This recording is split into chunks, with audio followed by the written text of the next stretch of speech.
Hello Tim, a strong finish to the tournament, a 15-7 victory over Korea. Are you pleased?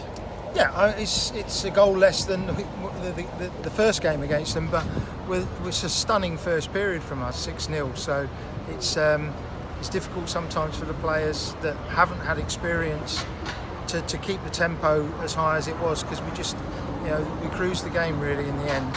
So it would have been nice to have kept the first period tempo all the way, but still it's a big win, so that's a good thing. And it was nice to see that the team coped well with the physicality the Koreans dished out after the first quarter. Yeah, it was a fight in there for a bit, but the guys didn't step back from it, which is great. Didn't get intimidated by it, and so it was good. It was good. Good effort. And for the men's team now, obviously that's the end of the games as far as Great Britain's concerned. Yep. Where are we going from here as far as you're concerned? Well, from my point of view, what we need to be is on the sort of qualification circuit. We need to be European qualifiers and stuff like that, stuff that people outside of Britain actually recognise as us moving forward. If it's where we need to be, it's what we need to do, and we need to somehow work out how we can do that and get some support to do it. It's a difficult thing to do, but if we just keep now dropping off from this tournament and not training together, not any training camps, etc., until the next thing comes up, then we won't improve. We've got a really good bunch of young players here, and they need some investment. They need someone looking after them financially. I don't think it needs to be much, but we need to have something.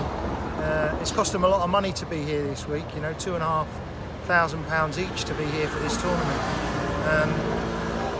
And if we want to compete at an international level, we need to be doing these things more often. Of course, there's a lot of supporters here from GB. I think all the players have got representation here in terms of supporters. Probably the best supported nation outside of the host nation. Yeah, there's no question about that. Most noise, certainly. If it was medals were awarded on noise, then we'd be second to Italy this week. But the players have really appreciated it, and they've played for that noise as well. They really have worked hard for their families and friends out there. And it's been very noticeable that the team has improved over the duration of the tournament. Very noticeable indeed. Yeah. Especially the games against France and USA, which you must have been pleased with spells in those games, which are really high achievement.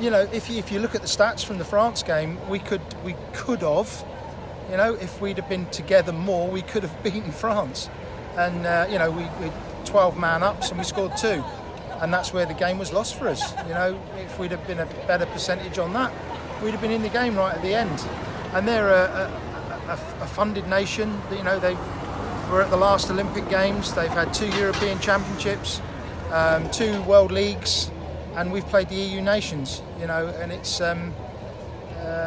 there's a gulf in terms of the investment, and that's, if we want to close those gaps, we've got to have some investment in what we do.